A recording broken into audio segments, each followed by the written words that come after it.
امام سفیان ثوری فرماتے ہیں کہ میرے ساتھ ایک شخص حج پر تھا، اب راوی امام سفیان ثوری رضی اللہ تعالیٰ عنہ، میں نے اس کو دیکھا کہ وہ اپنے سفر کے دوران حتیٰ کہ طواف کے دوران اور مینا میں، عرفات میں، مزدلفہ میں جہاں بھی گئے، وہ قدم نہیں اٹھاتا تھا جب تک ہر قدم پہ درود پاک نہ پڑھ لے، ہر قدم پہ درود پاک پڑھتا تھا۔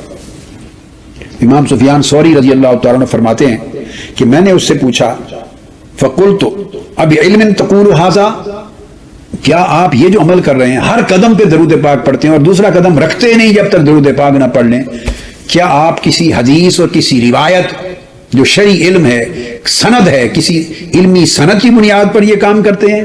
قال نعم، اس نے کہا ہاں، میں علم شرعی کی سند کی بنیاد پر یہ کام کرتا ہوں۔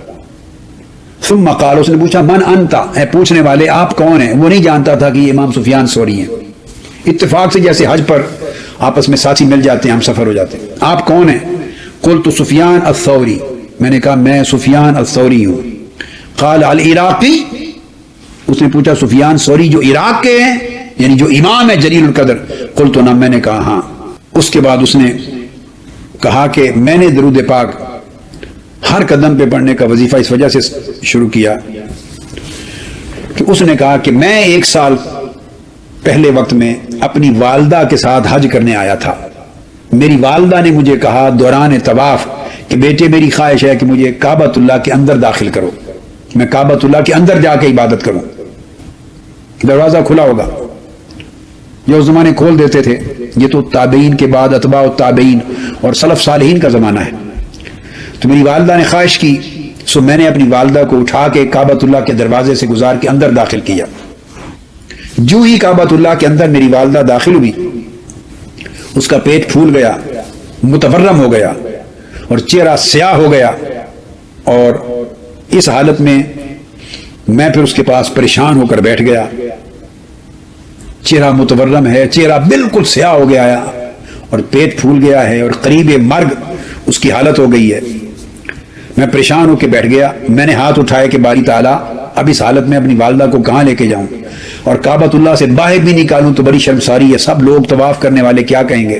کہ اس حالت پریشانی میں تھا کہ اچانک سفید لباس پہنے ہوئے نورانی چہرے کے ساتھ کوئی شخص اندر داخل ہوا، اور اندر آ کر اس شخص نے میری والدہ کے چہرے کی طرف اشارہ کیا، فبیدہ، چہرہ روشن ہو گیا سفید نور کے ساتھ۔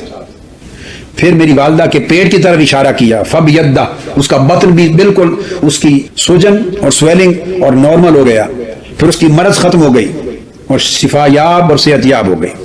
جب وہ جانے لگے، وہ نورانی چہرے والے اس کو شفا یاب کر کے، اس کے چہرے کو منور روشن کر کے اور اس کی ورم دور کر کے جانے لگے، تو میں آگے دوڑا، میں نے عرض کیا من انت الذی فرجت عنی، اے میرے غم اور میرے اندوہ کو اور میری پریشانی کو اور میری مصیبت کو ختم کرنے والے آپ ہیں کون؟ بتائیں تو صحیح۔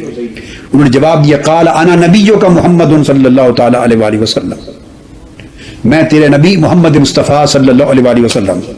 اور اس کی والدہ کی عادت کیا تھی کہ اس کی والدہ کثرت کے ساتھ آقا علیہ السلام پر درود و سلام پڑھا کرتی تھی، کثرت سے درود و سلام پڑھتی تھی۔ اس کے دیگر اعمال کی وجہ سے وہ گرفت میں آ گئی، مواخذہ ہو گیا، قریب اس کے کہ وہ مر جاتی یا اسی حال میں رہتی، تو آقا علیہ السلام نے کثرت سے درود پاک کا صلہ آ کے عطا فرمایا۔ تو میں نے عرض کیا یا رسول اللہ صلی اللہ علیہ وسلم، اب آپ نے اتنا بڑا کرم کر دیا تو مجھے کوئی نصیحت کر جائیے، حکم دے جائیے، میں کیا کیا کروں زندگی میں؟ آپ نے فرمایا اے بندے، اے میرے امتی، ایک ہی نصیحت ہے کہ کوئی قدم نہ رکھنا نہ اٹھانا جب تک ہر قدم پہ مجھ پہ درود و سلام نہ پڑھ لیں۔ اس دن سے میں ہر قدم پر آقا علیہ السلام پر درود و سلام پڑھتا ہوں۔ یہ وظیفہ مجھے آقا علیہ السلام کی بارگاہ سے نصیب ہوا۔